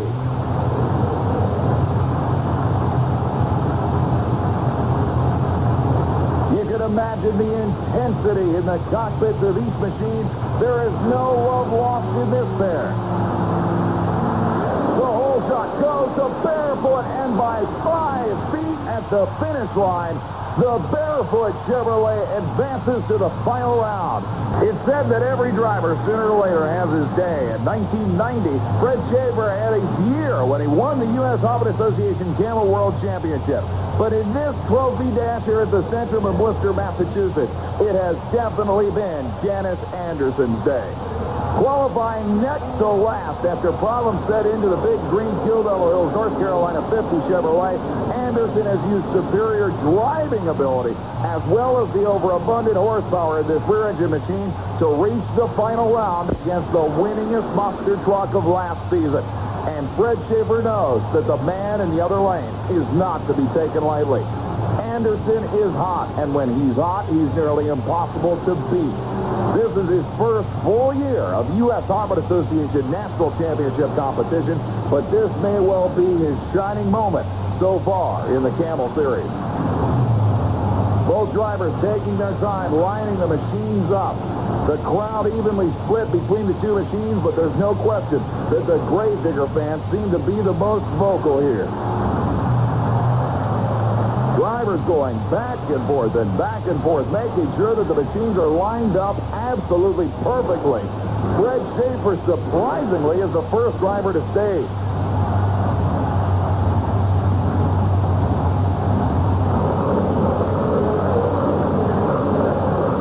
Now, Dennis Anderson in the far lane inches forward the sedan delivery. If he could knock off the world champ, it would end the day in which he has defeated the Micro Machine Chevy and Bigfoot strictly on driving whole shot ability. They leave the line together. Unbelievable finish. And we'll have to look at that one again. There is no way either driver could possibly know who won that one. Dennis Anderson looking around in the cockpit. Did I win? Did I win? And you can tell the look on Fred Schaefer's face. He doesn't know. At the finish line on slow motion, it appears appears to be barefoot. But only Jim Harris, the U.S. Helmet Association event director, can make the instant replay call.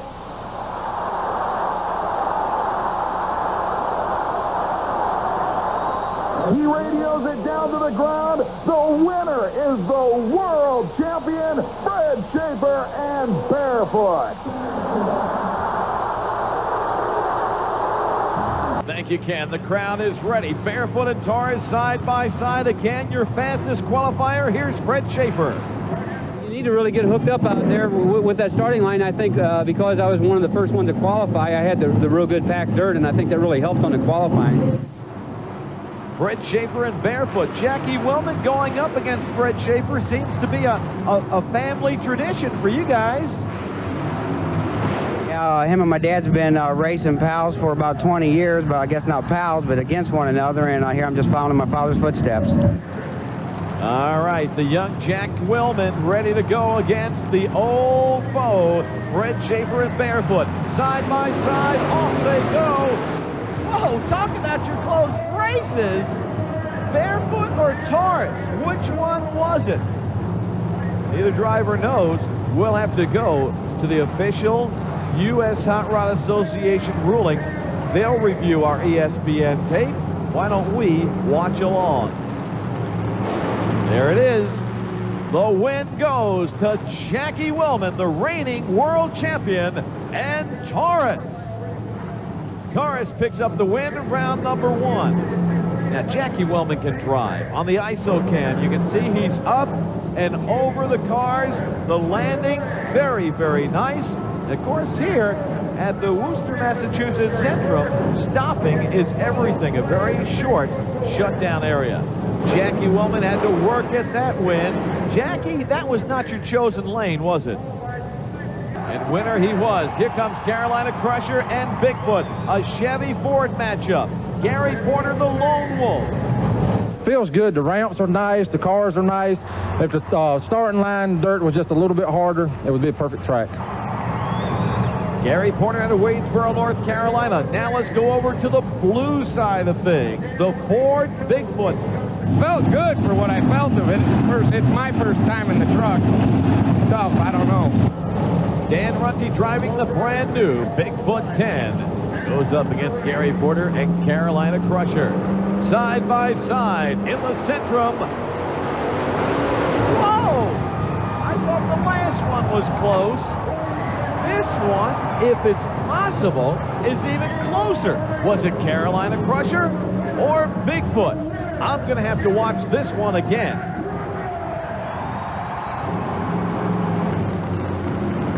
They're lined up. Off the line, they both look good. They raise up over the cars together. And the win goes to Carolina Crusher. Gary Porter, the Crusher, defeats the entire Bob and Marilyn Chandler Bigfoot team and their brand new Bigfoot 10 here at the Centrum. But don't count this Bigfoot 10 out yet. Dan Runty is a relatively new driver behind the wheel of this truck. Meanwhile, Gary Porter seems to be having some problems. Let's go trackside with him. Probably what was, was a long time there on the staging line, and the truck started running hot. It was up to about 240, 245 degrees, and I wasn't going to, back out of it in, so I just went ahead and run it. And it's just boiling some water over. It's just a minor problem. We'll get it straightened out and ready for the next round. How's the soft starting line affect you guys?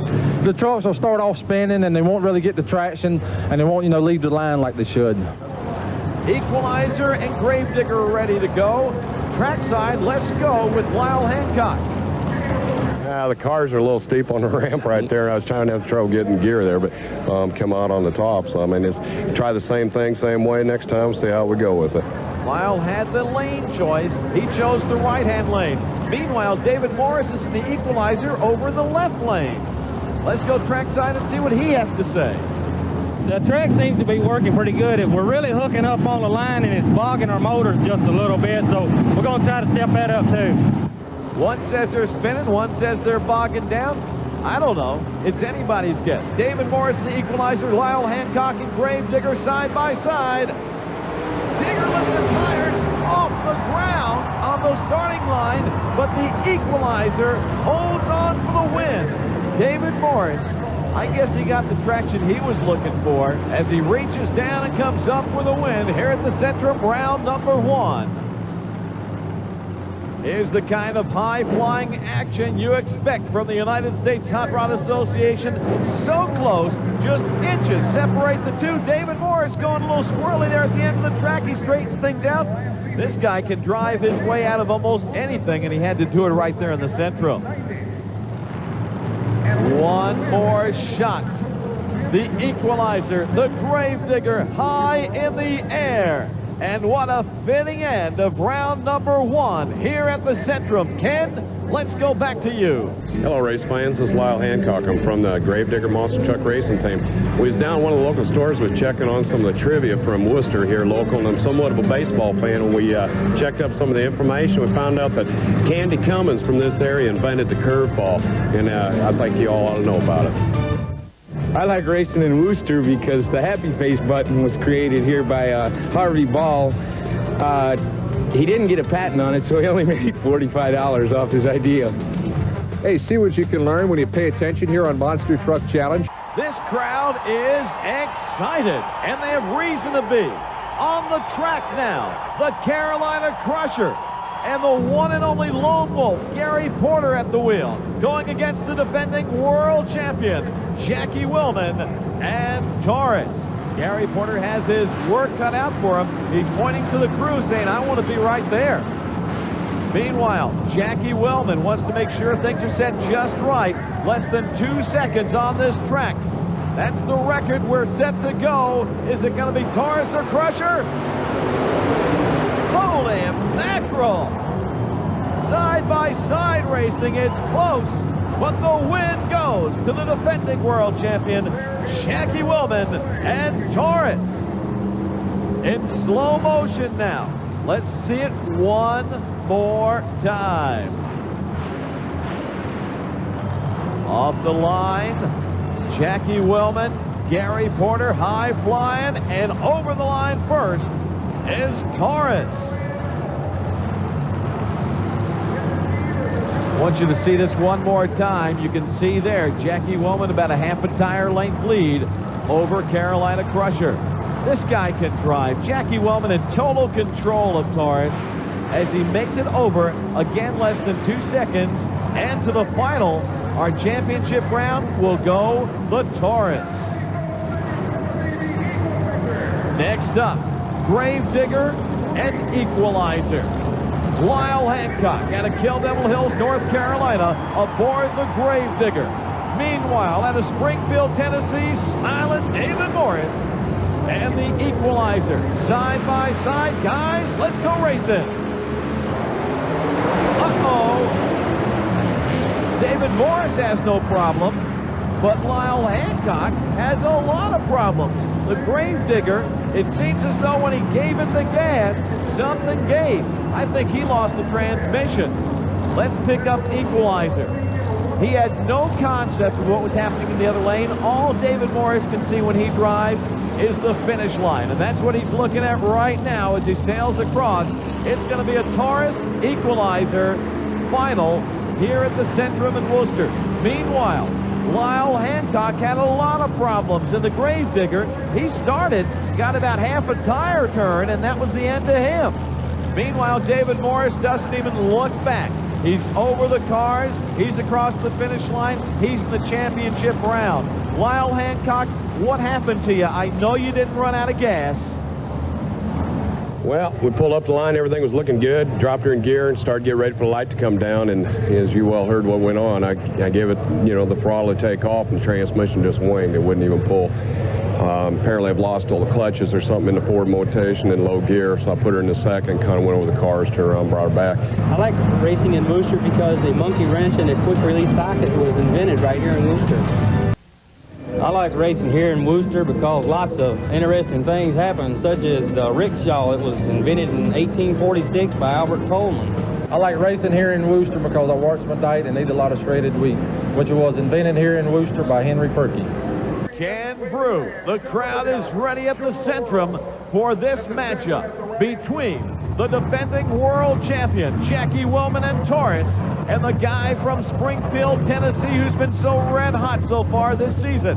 This is David Morris and the Equalizer. Now, David Morris, you've had a chance to see what's going on. Who do you think's going to win here tonight? Whoever gets off the line and gets to the cars first is who's going to win. Is there anything you're going to do special seeing you up against Taurus in the final? No, just give it all it's got. What about this track has made it difficult or easy for you? You've obviously done pretty well coming through these. Well, there's really nothing easy about it. The difficulty is coming off the cars and getting stopped at the end, making sure you don't run into the wall or anything. Now let's go over to Jackie Willman. Jackie, you have chosen the blue lane. Tell us, why did you choose this lane here at the Centrum in Worcester? I guess if I have choice, I'm going to stay in the lane I've been winning in. Why's that? Well, I've been winning. But is there something about the track that you think's doing it, or do you think it is? No, I don't really know because I haven't had a choice. I've just been put in that lane, and I think leaving the line is the ticket here.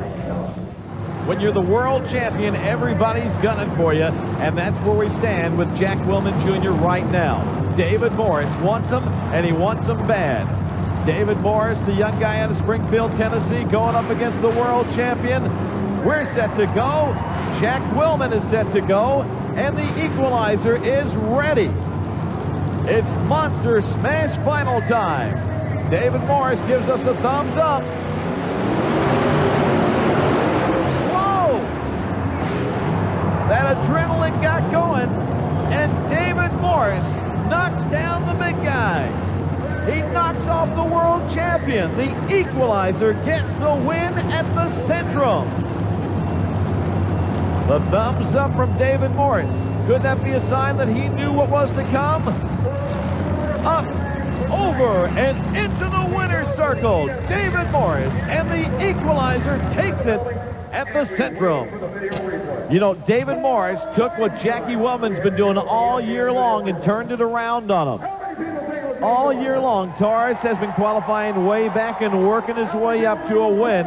David Morris qualified 5th here and works his way up to the winner's circle. Coming off a great hole shot, he gets air that you just can't believe, almost clears the entire set of cars, and David Morris, your champion at the Worcester, Massachusetts Centrum. He's being presented to the crowd. David Morris is red hot for 1992 on our Monster Truck Challenge.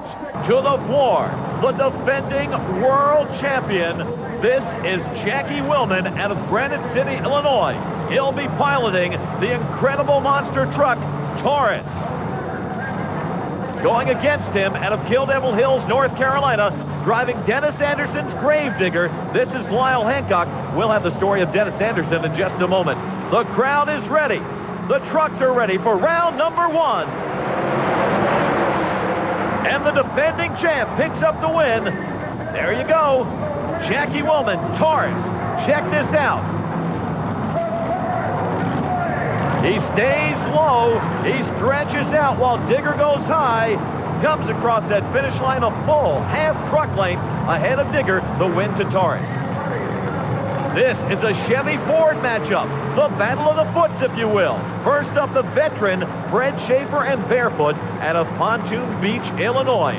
Freddie knows his way around this track. He knows his way around monster truck racing, but he's got to go against the big crew out of St. Louis, Missouri. Bob Chandler's Bigfoot truck driven by Dan Runty.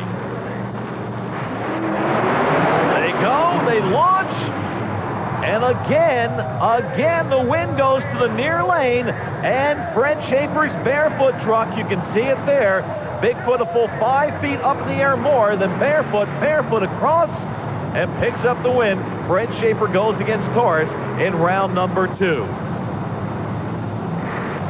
Coming up, our third and final matchup of our first round competition, and this young man out of Springfield, Tennessee, David Morris, up in the cockpit of the Equalizer.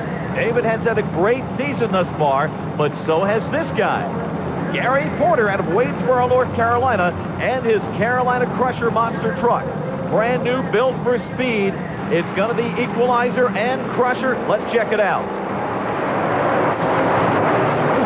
In a photo finish, the U.S. Hot Rod Association has said that Crusher was the winner. Let's check it. A nice straight run for Crusher. And look, in the near lane, again, he stays low. He stretches out and goes across the finish line. There you can see the win goes to Carolina Crusher. As he told you, Taurus and Barefoot, Jackie Willman, the defending world champion, going up against the 1990 world champion, Fred Schaefer, and Barefoot. Wow. Now, U.S. Hot Rod Association officials have said this race is just too close to call. They say they're going to have to run it once again after the next matchup with Equalizer and Carolina Crusher. Checking it out, they are side by side, toe to toe as they go across this finish line, hub to hub, and it's a tie. What can I tell you? We'll have to run it again. Here is what cost Taurus that win. As Jackie Willman comes off the line, he goes sideways, comes off the car squirrely, has to back up, cost him a lot of time. He'll face Barefoot again. But Gary Porter says that David Morris is even lucky to be here. He was lucky in coming back as a fast loser. So I think I can take care of him again and go to the finals. I got Lady Luck there on my side. Got to come back as fast loser. So I'm going to have to try to run harder this next go around to win out of that bad lane over there. The track is working really good. The right lane over there, the truck is really hooking good. It's pulling the front wheels off the line every time. And, you know, it's not getting a whole lot of air off of the cars, and the lane is working good. The truck's working it fine. So the drivers agree the near lane is the place to be here at the Centrum, and David Morris in the Equalizer is going to have to do some fancy driving to win this rematch against the Carolina Crusher. He gets one more shot against Gary Porter. He wants to make it a good one.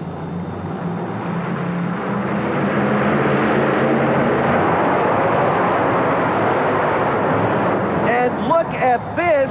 The lane did not mean a thing to David Morris. He is breaking the chain. He is going to the finals. The win goes to the Equalizer. Let's look at it again. You can see here reaction time is everything as David Morris catches Gary Porter sleeping just a bit. Gary not looking very good there. He looks a little bit out of shape. And the win goes to Equalizer with a fantastic reaction time. He's up. He's over the cars. And he's driven his way to the finals here at the Centrum. But the question remains, who is he going to go against? Is it going to be Barefoot or Taurus? They have a rematch for the second time in the second round. Here's Fred Schaefer, a veteran of the sport, in the Barefoot monster truck out of Pontoon Beach, Illinois. But he goes against the 1991 world champion Jackie Willman and Taurus. They tied once. They're not going to tie in the second time here at the Centrum. Fred Schaefer has got to know the lane he is in right now is the one that's launching everybody sky high and has cost a lot of people wins so far this afternoon. Meanwhile, Jackie Willman is taking his time as he stages. You know, when he launched last time, he went sideways, went squirrely, and that cost him a win. He doesn't want to repeat the same mistake since he does have a chance to rectify it. And he knows that Fred Schaefer, a veteran of the sport, does not make many mistakes. So you have the 1990 world champion, Barefoot, going against the reigning 1991 world champion, Taurus. And the win goes to Taurus. I'll grant you, it's not a very pretty win, but a win all the same. Now, we've isolated Taurus on the ISO cam. I want you to take a look at this and see the same thing that happened to him the first time he tried this. He goes sideways, has a little bit of problem on the start. Check this out. It's almost as if he had his wheels turned. He goes sideways, but again, a good hole shot. Was able to hold on and defeat Barefoot. Let's take a look at this one more time. This was not pretty, but when you get this kind of reaction on the start and you can jump out ahead like you see right here, you can afford to make some maneuvering mistakes. And there's no doubt about it, the win goes to Taurus, and he faces Equalizer in the final. Fred Schaefer, what happened on that run? Second run, I shifted second gear a little bit too early. Bogged the motor. Twice last year, me and Barefoot tied, and he come out the winner, but this time it was me. put a second round. Ken, the crowd is ready, and I'm ready to find out which one's going to the winner's circle this afternoon.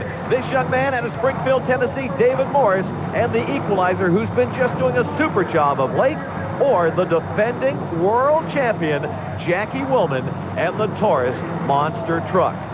There's Taurus, there's the equalizer, and we're ready for the final.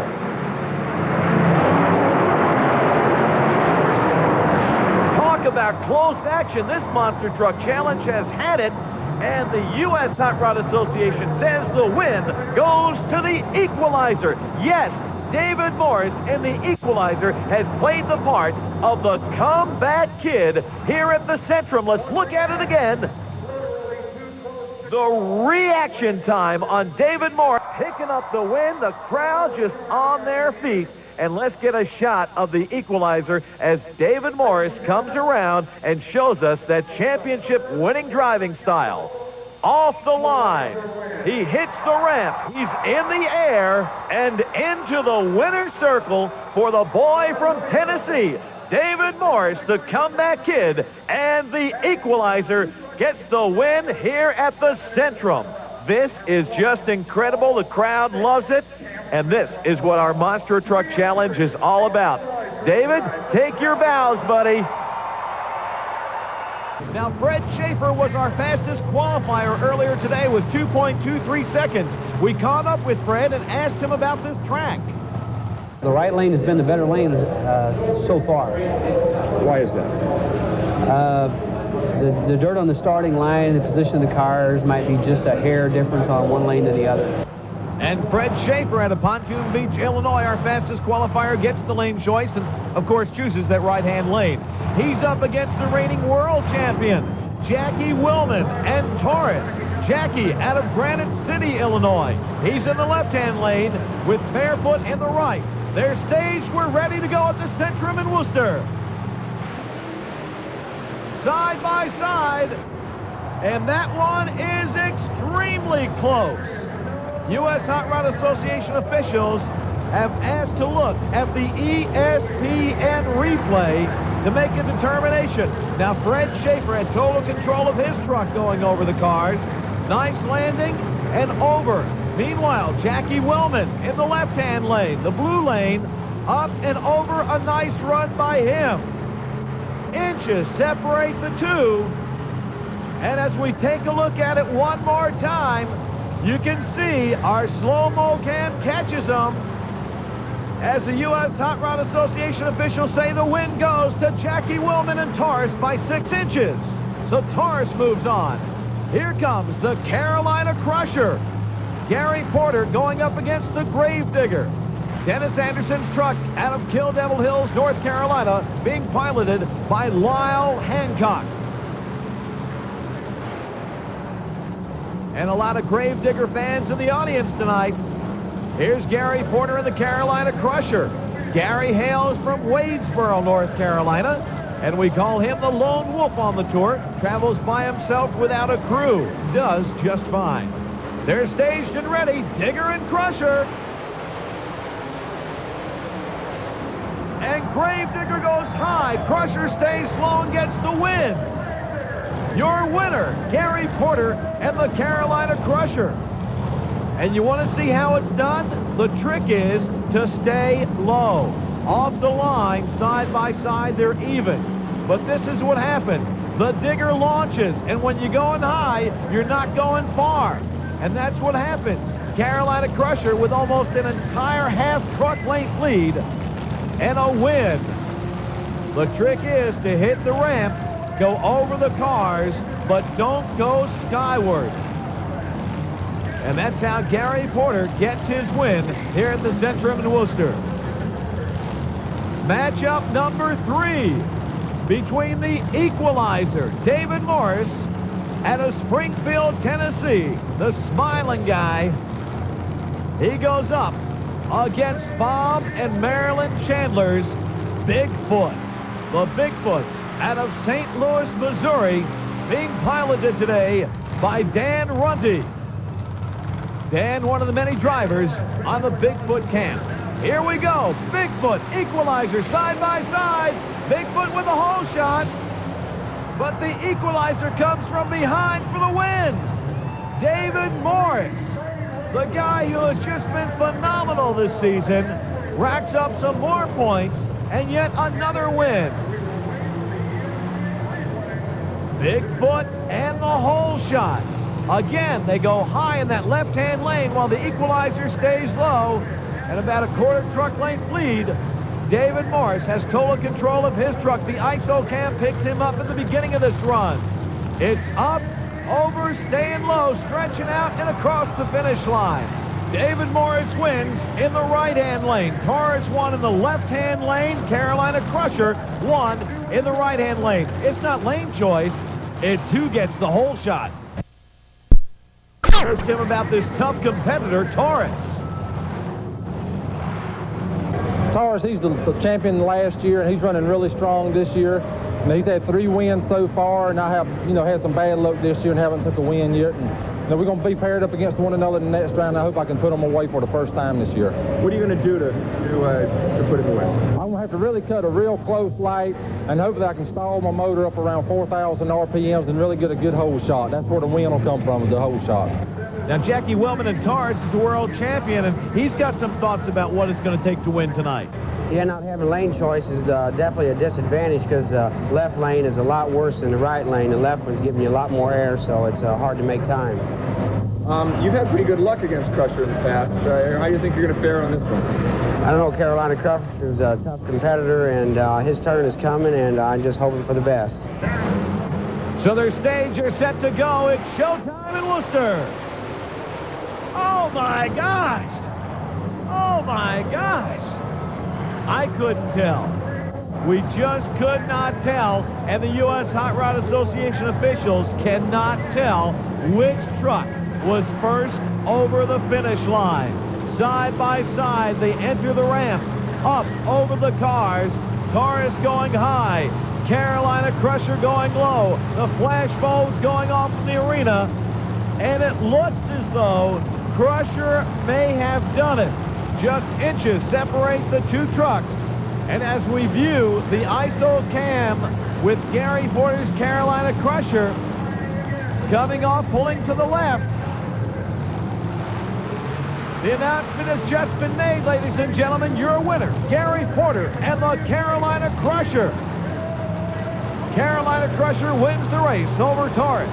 Our next two trucks coming up the stage right now, they are David Morris in the equalizer and Fred Schaefer and Barefoot. While we're letting those two stage, look at this. Reaction time is what it's all about. 1:33.133 seconds. The reaction time difference between Crusher and Taurus, that's a hole shot, and that's all it takes to win. Fred Schaefer of Barefoot, what are your thoughts? These photo finishes, this short track here, it seems like every time I lose it's by 2 inches. What, is there anything you can do, or you got something in mind for this next race? No, I think I was a little late then. I'm going to have to be on the light, a little better on the light. It's going to be a real close race. Equalizer running real hard, and I think it's going to be another photo finish either way. David Morris of Equalizer, you've been racking up a lot of wins. What do you attribute that to? We've made a change in the transmission. Guys up at B&J's been working with us on the transmission. Seems like we got it hooking up pretty good now, and we're having good luck out of it. So we're going to try to take these wins if we get them. Remember the term, cut a good light, means reaction time. We're set to go. Barefoot, Equalizer, don't blink. And the win goes to Equalizer. A tire length lead for the boy from Springfield, Tennessee. And Fred Schaefer just sits there and shakes his head. He thought he had him on the reaction time. Indeed, it looks as though they started side by side, but look at this. Barefoot launched, went high, about 14 to 15 feet high, while the Equalizer stayed low. And David Morris goes over the finish line first in Worcester. Now, his hole shot played a very important part, but so did his driving. David Morris approached the ramp, goes over, stays low, holds it straight, has a great landing, and David Morris being announced to the crowd as the winner of this matchup with Carolina Crusher. He'll go to the final. David Morris unbuckling, and here's where the reaction time came in. His reaction advantage, 67 thousandths of a second. He won the race by 16 thousandths of a second. Hey, this is exciting. We're having fun. We're dancing our seats in Worcester. They are in the blue lane out of Waynesboro, North Carolina. Gary Porter and the Carolina Crusher. Going against him from Springfield, Tennessee, David Morris and the Equalizer. We caught up with Gary Porter before this run and asked him what his strategy was.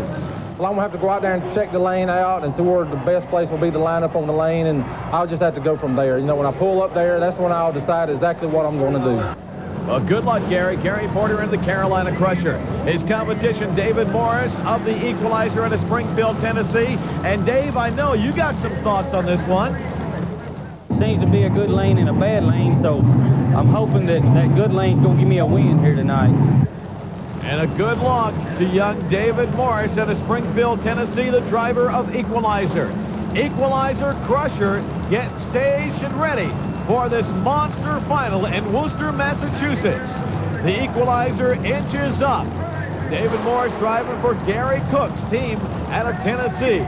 And the Lone Wolf, Gary Porter and the Carolina Crusher. So many times the bridesmaid this season, but never the bride. He's looking for his first win on the shunt season. They're staged and ready. Here they go. Oh! Crusher comes off, leans to the right, and David Morris gets a win, a decided victory. Reaction time played a part, but the bobble right at the very start, when Gary Porter came too far to the right, it got him off balance, and he spent more time going sideways than he did forward. And David Morris and the Equalizer going 1 win, 2 wins, 3 wins in a row here in Worcester. An incredible night of action for the Equalizer out of Springfield, Tennessee, the smiling Southerner David Morris. Up in the truck right now, while David's getting out of his harness and getting ready to come down and be introduced to the crowd, here's the reaction time. 83 thousandths of a second off the line, the reaction time and the win going to Equalizer. Yes, I did say 83 thousandths of a second. He's coming down. He's a smiling guy right now. The Southern boy doing well in Worcester. And this is what happened to Gary Porter. He lost the advantage on the start. Now you see he turns to the right. And it just throws the whole thing sideways. He loses a lot of time and a lot of distance right there. And it just wasn't Gary Porter's night in Worcester. David Morris, those wins, they just keep on coming. We're on a roll right now. I just hope we can stay there. Truck's been running great. Everything's working fine, so what can I say? We won 3 in a row here at Worcester, and we won the weekend before that in Tampa. So, like I said, lane choice here definitely did it, because the left lane was pitching the trucks in there, the air, instead of sending them forward. So I had the good luck going for me there, so everything just contributed to the win.